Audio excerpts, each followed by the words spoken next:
কিন্তু শিখতে হবে, ঠিক আছে না? ইসলাম হচ্ছে পূর্ণাঙ্গ জীবন বিধান। এক্ষেত্রে অর্থনীতি, রাজনীতি, সমাজনীতি, পররাষ্ট্রনীতির ক্ষেত্রে বর্তমান সুদভিত্তিক পুঁজিবাদ ব্যবস্থা কিভাবে ইসলামী বিধানসমূহ বাস্তবায়ন করা যায়? খারেজি ও শিয়া সম্প্রদায় বেহেশতে প্রবেশ করবে না, এই সম্পর্কে কোরআন হাদিসে প্রমাণ পাওয়া যায় কি? আচ্ছা, আমি তো দ্বিতীয়টা বলি নেই, ঠিক না? খারেজি শিয়া জান্নাতে প্রবেশ করে বলি নেই, এক নম্বর কথা।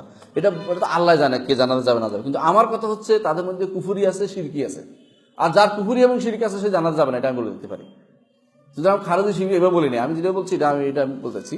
হ্যাঁ, আপনি চিন্তা করবেন আসলে জায়গাটা কোন জায়গায়, কথা আপনার দোষটা কোথায় হয়েছে। আপনার ভুলটা হয়েছে এই জন্য যে আমি খারেজি গোষ্ঠী পুরোটাকে কাফের বানাই জাহান্নামে দেই নেই। হ্যাঁ, আবার যাদেরকে জান্নাত সবগুলো দেয় নাই, তাদের মধ্যে অনেকে আছে না জেনে আছে, মূর্খতার মধ্যে আছে, তার অনেকে আছে আসলে এই সাধারণ বিশ্বাস আমাদের মতো ভালো বিশ্বাসই করে, অনেকে আছে। সুতরাং আমি সবাইকে গোষ্ঠী পুরোটা ধরে জাহান্নামে দিয়ে দেওয়ার এই দায়িত্ব আল্লাহ আমাকে দেয় না, আমি নিতে রাজি নেই। আমি যে বলছি যাদের মধ্যে কুফুরি এবং শিরিক আছে তারা অবশ্যই জাহান্নামে যাবে, এটা আমি বলে দিলাম, এটা লেগে দিতে পারবো, এটা কোনো সমস্যা নেই। কারণ মাল্লাহ ইউকাফিরুল কাফের হওয়া কাফের, কাফের বলতেই হবে, এটা কোনো সমস্যা, এটা অস্বীকার করার জন্য নেই। আচ্ছা সবাব, আরেকটি প্রশ্ন করেছেন আপনি, ইসলাম জীবন বিধান, ইসলামে সব কিছু আছে নিঃসন্দেহে, বর্তমান ইসলামী বিধান বাস্তবায়ন করা কিভাবে, যা আপনি প্রশ্ন করেছেন। ভাই, অর্থনীতি, সমাজনীতি, রাজনীতি, পররাষ্ট্রনীতি, ইসলামের এমন কিছু জিনিস, এগুলি কি প্রত্যেকটি মানুষের প্রয়োজন?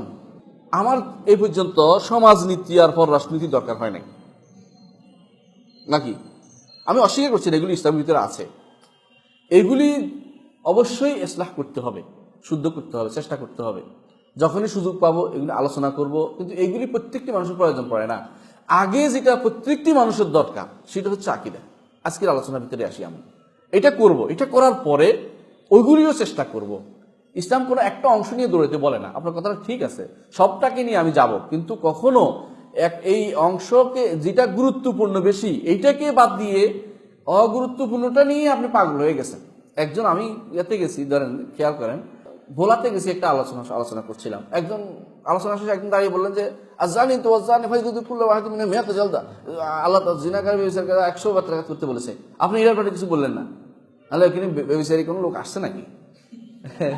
আর 100 বার টাকার দায়িত্ব কি আমাকে আল্লাহ দিছে নাকি? এ দায়িত্ব কাকে দিছে? ফাজিলুর নির্দেশ কার উপরে আছে আপনি বলেন? বলতে পারেন না। আপনি এটা পড়লেন কি জন্য? আর বলতে হবে আপনাকে এটা কি জন্য বললেন, আর কি জন্য, কার উপর দায়িত্ব দিচ্ছেন।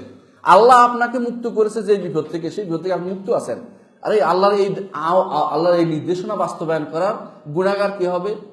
রাষ্ট্রপ্রধান হবে, বিচারক হবে, আপনি হবেন না, কারণ আপনার বানায় নাই, আপনি বানাইছেন। আপনি আপনার সর্বোচ্চ কাজ হচ্ছে বলে দেয়া, আপনি বলেন অবশ্যই আল্লাহর আইন বাস্তবায়ন করতে বলেন, কিন্তু এর অর্থ এই নয় যে আপনি এটা বাস্তবায়ন করার জন্য মরে দিতে হবে, মারি ফেলতে হবে কাউকে। এটা তো আল্লাহ বলে নাই। আল্লাহকে এই বিপদ থেকে উদ্ধার করে দিচ্ছে, আপনাকে এই বিপদে ফেলে নাই।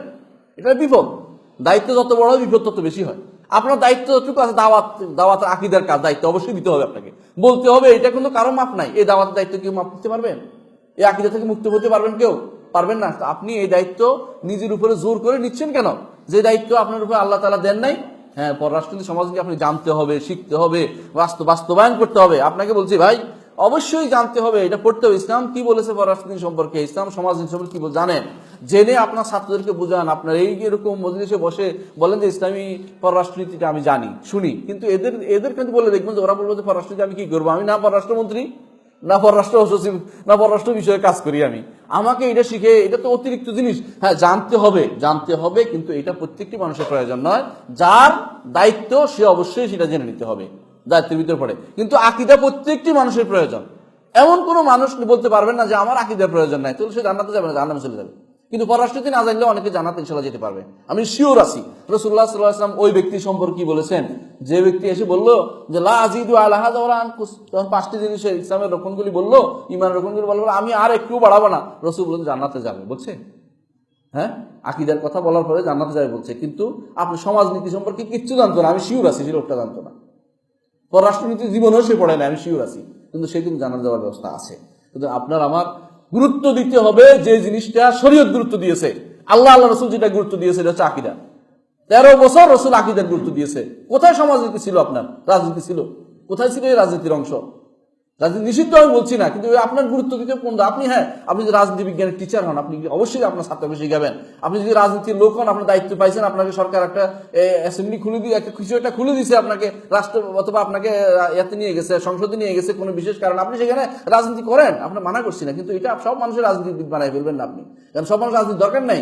একটা চাষা বসার আকিদের দরকার আছে, একটা রিক্সার আকিদের দরকার আছে, কিন্তু তার রাজনীতির দরকার নাই। আপনি বিশ্বাস করেন তার রাজনীতির কোনো কাজে লাগবে না, সমাজনীতি, রাষ্ট্রনীতি, পররাষ্ট্রনীতি তার কোনো কাজে লাগবে না। কিয়ামত পর্যন্ত সেগুলো কিছু বুঝবে না। তার মাথার ভিতরে ঢুকান যে democracy for the people by the people, সে বলবে ওর কি বলে রে, বই পাগল হয়ে গেছে।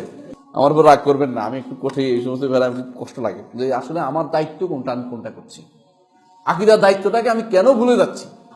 প্রত্যেকটি মানুষের দায়িত্ব হচ্ছে আকিদা শিক্ষা করা, প্রত্যেকটি মানুষের দায়িত্ব। এটা ছোট বড় নাই। বাবা বলতে পারবেন যে আমার ছেলের দরকার না, ছেলেরও দরকার, বাবারও দরকার, মায়েরও দরকার, বড় জিরো দরকার, এটা প্রত্যেকের দরকার। এটা না শিখে আমি সব এমন জিনিস নিয়ে ব্যস্ত আছি যে জিনিস আমার কালে ভদ্রে কাজে লাগবে, ওইটা আমি এখন পাগল হয়ে গেছি। কালে ভদ্রে কাজে অস্বীকার করছে, এটা ইসলামে আছে, কিন্তু এটা আমার কোনো এখন কাজে লাগছে না। এটা পড়াতে